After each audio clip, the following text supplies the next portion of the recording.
So we've talked about atmospheric pressure, which is basically the pressure from the air that is above our head, and it has some weight associated with it. And so, since pressure is force per unit area, the weight of that air is actually pushing down on the surface of the Earth over some area. So, similarly, we could talk about fluids. And so, if we go below the surface of a fluid, so here I have a container and it's filled with a fluid, let's just say it's water, for example, and I go some distance below the surface of the fluid, I realize that at this particular position right here, I have a certain column of fluid that is located above that position. And that column of fluid has some weight associated with it. And so if that weight is pushing down on some area here, then there has to be some pressure. So this is very similar to the case with the column of air for atmospheric pressure.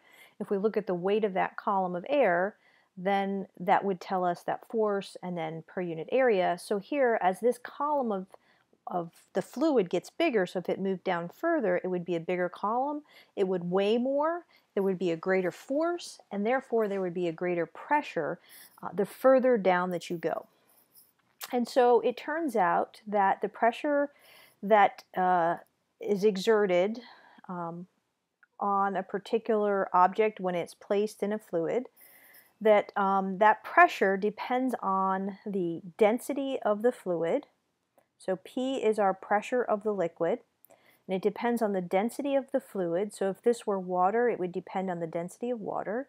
It depends on gravity, and that comes into play based on the fact that, the weight is going to depend on gravity, so the weight of this fluid in this column. And then H is the depth or the height below the surface that you go. So the deeper that you go, the greater the pressure is that's exerted from that fluid. In terms of units, we have to make sure that our density of fluid is in units of kilograms per meter cubed in order for all of our units to work out. Gravity has to be in units of meters per second squared, and we can just use gravity as 10 meters per second squared as we've done in the past. And then I wrote this as D here, or H, right, is the depth below the surface that you go. So if I use those units, then my pressure will turn out to be Pascal, as was the pressure previously.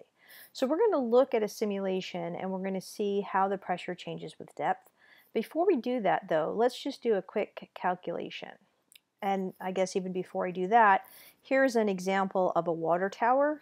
And so the water is stored up high so that when you go down below the surface, there's quite a lot of pressure down here.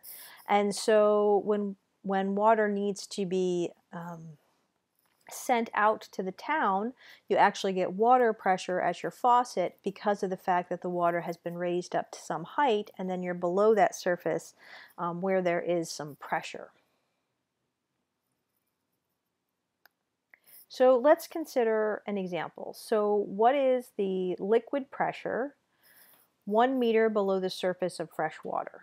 So we know that the liquid pressure depends on the density of the fluid, gravity, and then H, which is basically the depth that you are below the surface. And so we have to look up what is the density of water. We're talking about fresh water, so we could go back to one of those tables that has the values of the density of different materials. It's just a good idea, though, to remember that the density of water is 1,000. It's kind of a standard thing that we use frequently. And then gravity is 10 meters per second squared, and we're going a depth below the surface of 1 meter. So if I plug in the values for the density of the fluid, gravity, and the depth below the surface, I end up getting 10,000 Pascal. 10,000 Pascal is equivalent to 10 kilopascal. So they differ by a factor of 1,000. And there's a reason that I'm doing this. I'm going to pull up one of the PhET simulations in a moment, and the units that they use are kilopascal. So keep in mind that if I go 1 meter below the surface of water, that the pressure is 10 kilopascal for that liquid. We could also ask the question, what is the total pressure 1 meter below the surface of the fresh water? So when we talk about the total pressure, we have to realize that at the very top of the fluid, or the fresh water, there's actually the atmosphere, and that atmosphere has pressure as well. And so when the atmosphere pushes down on the surface of the water, that pressure is transmitted all the way through. So if we talk about the total pressure below the surface of the liquid, we have to understand or know what is the pressure at the very top surface of the liquid, and then what is the pressure due to the fact that you go below some depth. So at the very top of our container, we're going to assume that the pressure is just atmospheric pressure. And atmospheric pressure has a value of 101,000 Pascal, which is 101 kilopascal. So if I do this calculation in terms of kilopascal, then the total pressure below the surface when the atmosphere is present at the top would be the atmospheric pressure plus the pressure below the surface, which we calculated here 1 meter below, and I would get 111 kilopascal.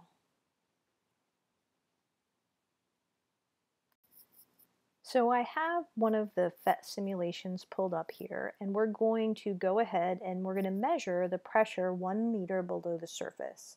So over here, the simulation, when you start it, the container's not filled, so I could actually drain out some of the fluid, or I can go ahead and I can fill it up. So I'm going to fill it all the way to the top. I have the grid on, so I know where the 1 meter mark is below the surface, and 2 meters and 3 meters. So right now, I have a pressure meter, and it's measuring everything in kilopascal, which is why we wanted to use the Pascal units. And the atmosphere is turned on, so that's why it looks blue in the background. And so when I move this around, I see that atmospheric pressure does change. So when I'm right at the surface of the fluid, it's about 101 kilopascal. And of course, as I go up, right, the pressure decreases with altitude. Now, for the first thing, what we're going to do is we're going to actually turn off the atmosphere. So now the atmosphere has disappeared. There's no air above the surface of the water. And so what I would be measuring now when I measure the pressure 1 meter below the surface is exactly what the water pressure is. So, so I start off at the very top, the pressure is 0, and as I start to go down, my pressure increases and it continues to increase. Eventually, when I get to the 1 meter mark, it's kind of hard to get it right on, that's pretty close. 1 meter below the surface, the pressure from the liquid is 10 kilopascal. And in this case, I can look over here and I see that the fluid density is 1,000 kilograms per meter cubed, so it is water. And then I have gravity set at 9.8. We're going to leave it at 9.8, and our calculations might be off just a little bit, but that's okay. But it's pretty close, right? 10 kilopascal. When I turn the atmosphere back on, then what happens is the pressure below the surface has now increased significantly because the atmosphere is pushing down. So we've got the atmospheric pressure at the top, and we have to add the liquid pressure, which was 10, and we end up getting 111 kilopascal. So basically the pressure, the total pressure below the surface of a fluid is based on the liquid pressure just coming from the liquid plus the pressure from whatever the atmosphere is or whatever the container is open to. So if I had a closed container, I could push down on it and I could increase the pressure, and that would increase the pressure below the surface. While we're here, I want to go ahead and point out, I'm going to go ahead and I'm going to turn off the atmosphere again, that the liquid pressure also depends on the density of the fluid. So here I have a density of water. If I increase the density of the fluid, the pressure also increases. So I'm going to go ahead and I'm going to make this material be honey. And honey has a density of 1,420 kilograms per meter cubed. And the pressure 1 meter below the surface of honey has increased to 14 kilopascal. So the greater the density of the fluid, the greater the pressure. And of course the opposite is true. So gasoline is less dense than water. So if it's less dense, then the pressure decreases below the surface. And of course, we could turn the atmosphere on, and the only thing that would impact that is that atmospheric pressure would be added to that result. So we'll just turn it back off again. All right, let's consider another example. So I have a submarine and it's located 50 meters below the surface. What is the water pressure on the submarine? So let's assume that the submarine is in seawater. So we have to look up the density of seawater, and if we go back to one of those tables, the density of seawater is 1,025 kilograms per meter cubed. So seawater is more dense than fresh water, so that means that the pressure is going to be greater in seawater versus in fresh water. So we know that the liquid pressure is the pressure of the liquid pressure is the density of the seawater times gravity times the depth you are below the surface. And we know the density of the seawater is 1,025 kilograms per meter cubed. Gravity is 10 meters per second squared, and the depth that we are below the surface is 50 meters. So that gives me a pressure of 512,500 Pascal. So we could also ask, what is the total pressure at this depth? Now this is a different question than asking what is the total pressure on the submarine, and I'll talk about that in a second. But what is the total pressure below the surface at that particular depth? We'd have to include the pressure that's acting on the surface, and we could assume that the pressure at the top of the surface is just atmospheric pressure, and atmospheric pressure is 101,000 Pascal.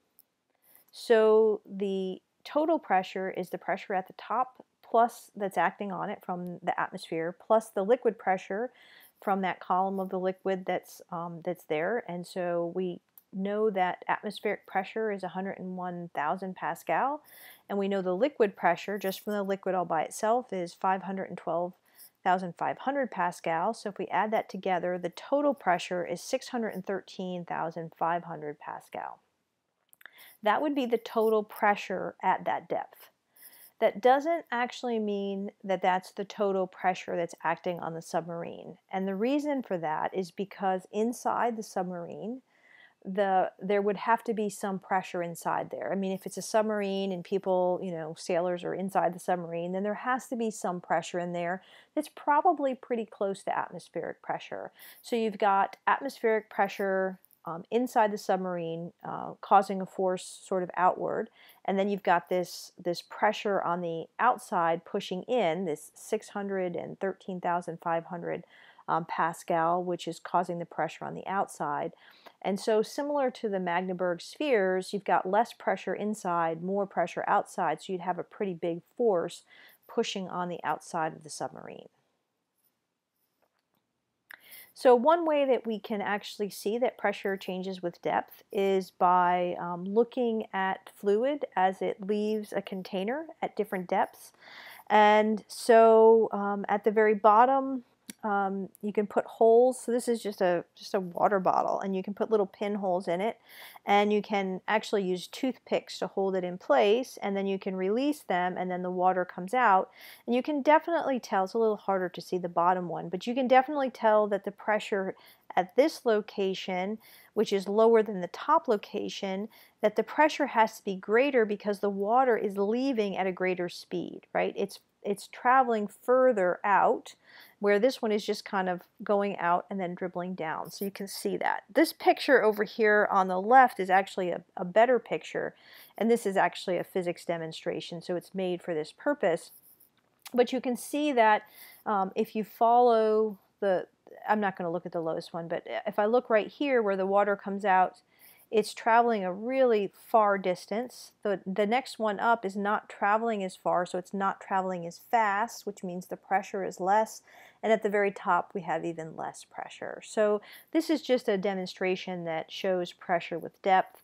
There's also a YouTube video if you wanted to take a look at that video with this particular demonstration.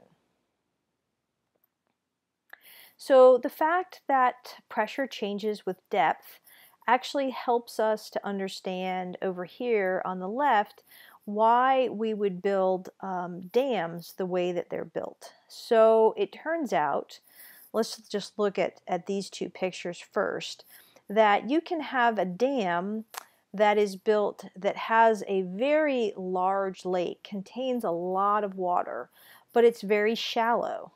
And so it turns out it doesn't matter how much water is in here. You could have tons and tons of water in here, but it's very shallow. And since the pressure only depends on the depth and not how much is actually in the container, the pressure below the surface in the lake, the shallow lake, will be less than a very small but deep pond. So here this is supposed to represent the fact that we've just got a very small amount of water compared to this very large lake, but it's very deep.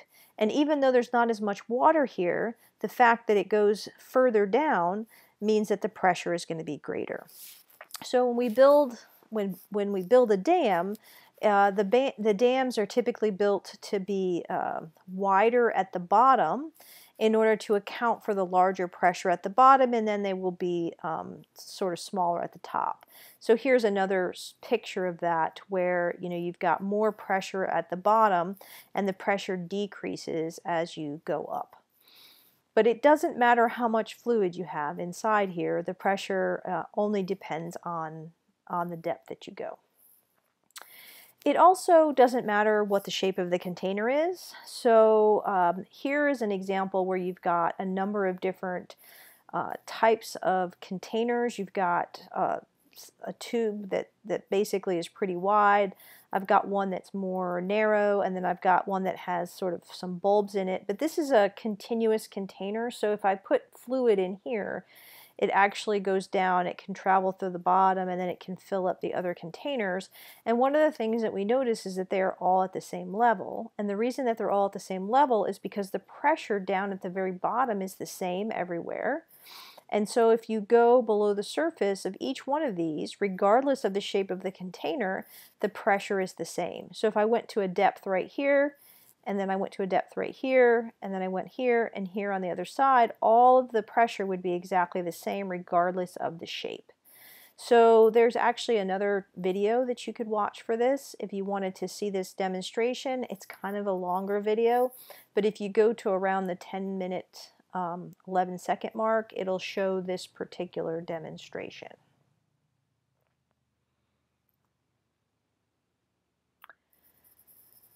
So the fact that the pressure inside of a fluid in a container, a continuous container, is the same at any particular level inside the container is something that can be used to describe what's called Pascal's principle. And basically Pascal's principle says that if you change the pressure at one location in the fluid, you actually can change the pressure at another location, because the pressure at any particular height has to remain the same. So the pressure exerted on one surface of an incompressible fluid is equal to the pressure exerted on the other surface. And in this particular picture, and I'm sorry, it's a GIF file, so it's just going to keep repeating itself. But you can apply a small amount of force to one end of this container because there's a small area, and the pressure is going to be equal on the other side to the pressure over here, and I have a larger area, and so there can be a larger force exerted. Let's look at this in terms of that PhET simulation, and we'll talk about it a little bit more. First thing that I wanted to show with the PhET simulation is the fact that the size of the container, the shape of the container, doesn't make any difference in terms of the pressure. So this is similar to those containers that were all continuously connected on the bottom, but they had different shapes. And so here I have two different shapes. So as I fill up this container, as I fill it, they fill up together and they have the same, they go to the same height. So even if I release them, right, they still have the same height. So I'm going to go ahead and turn the grid on, and I guess I will fill it all the way up just because it's a little bit easier. And if I take my pressure gauge and I measure 1 meter below the surface on one side, and then I take and I measure 1 meter below the surface on the other side, it's hard to get them exactly to match up, but they have the same pressure, right? So the pressure 1 meter below the surface is 111 Pascal and 111, excuse me, 111 kilopascal and 111 kilopascal. So if I go 2 meters below the surface, 120 and also 120, right? So at any given depth below the surface, the pressure is going to be exactly the same. And because these containers are connected at the bottom, if I go to any particular height on here, they're going to have exactly the same pressure. And as I release the water, their pressures change the same way as well. All right, let's look at another example here. So this is also another example of a fluid or containers, right, that are continuous containers. So if I put the if I go ahead and put my pressure meters at the 1 meter mark, right, they're going to read basically the same thing. Now they're not reading the pressure they had before because there actually is some air above the fluid here, so it's not actually filled, and that's you can't fill it for this demonstration. Okay, all right, so the idea behind Pascal's principle is that if you change the pressure at one location in the fluid, it automatically transmits that pressure change to every place else in the fluid. And so I'm going to take this 250 kilogram weight and I'm going to put it on the surface here, and we can watch what happens to the other side. So the liquid actually went up a little bit. Now I'm going to go ahead and I'm going to put the, actually I'm going to take this off for a second. Let's do something else here. I'm going to put at the 2 meter mark on both sides, in both sides of the fluid. Let's see if I can get them to be the same.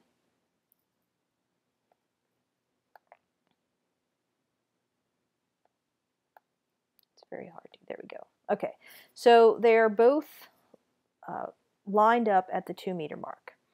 As I put the weight on one side, it's going to increase the pressure at the top of the left-hand surface. And when it increases the pressure at the top, that causes the pressure at this 2 meter mark down here to increase, right? So when it wasn't on there, it was 113.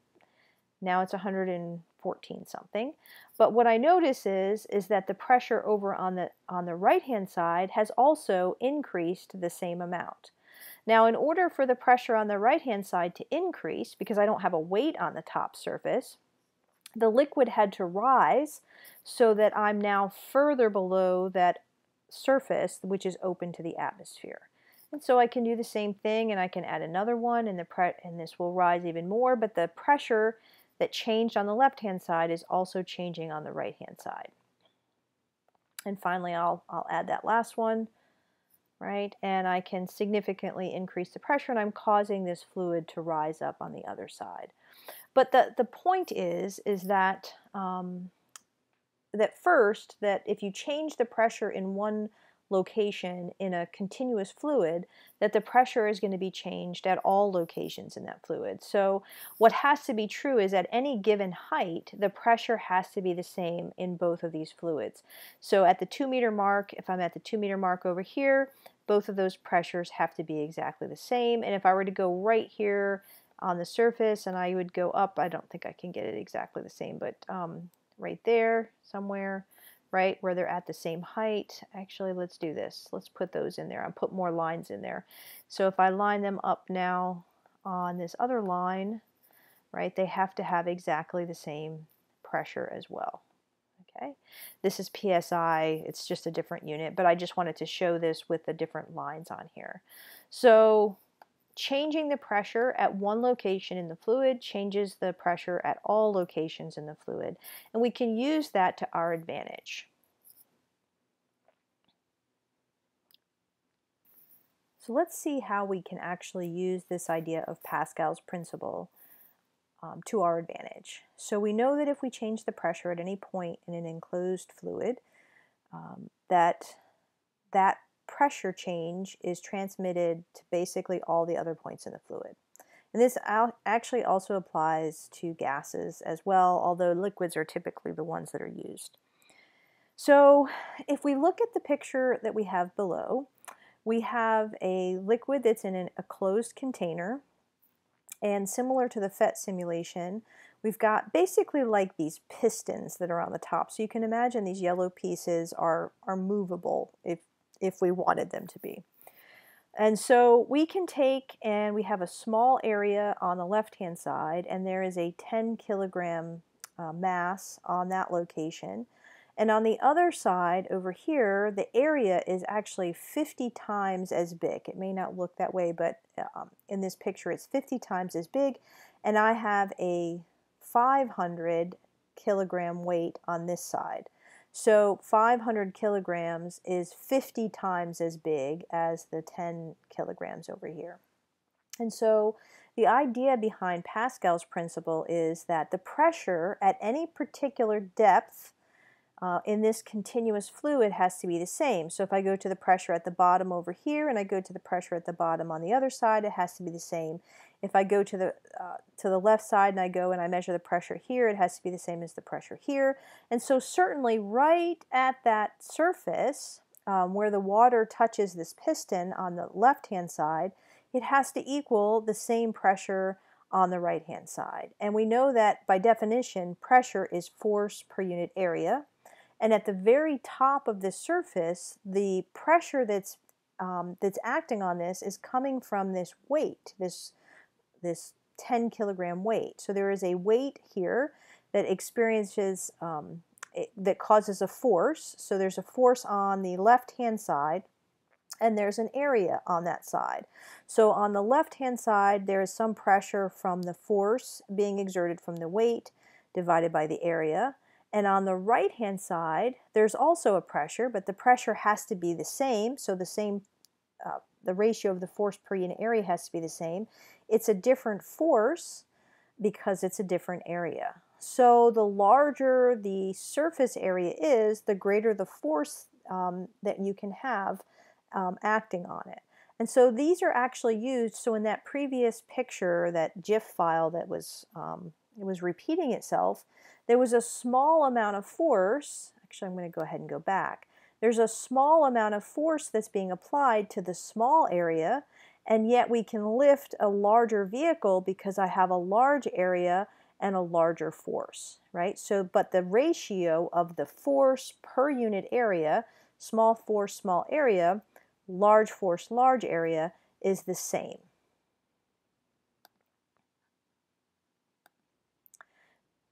Pascal's principle is actually used in a hydraulic jack. So this is something that certainly garages use to lift cars. You may have a jack in your car if you've ever had to change your tire. It's not exactly the same as this picture right here, but you would have some sort of a fluid inside of that jack. And so what you can do is, I'm going to try to explain this picture, but essentially you're applying a small force on this handle, and it is causing the fluid inside here to be pushed into this side. So you're applying a small force on this side, small cross-sectional area, and that's causing a larger force on the left-hand side of this picture for a larger area to a larger force. And so that's how we're able to lift a car. And these right here are called ball valves, and it allows the fluid to, as you push down, it allows it to flow up through here, and then it can refill from this reservoir right here and keep pushing the fluid in, which is why when you jack up your car, you have to keep, going up and down with the handle to keep pushing that fluid in, applying that force, and causing that to move, that load to move up. There's also another YouTube video if you wanted to take a look at that with Pascal's principle.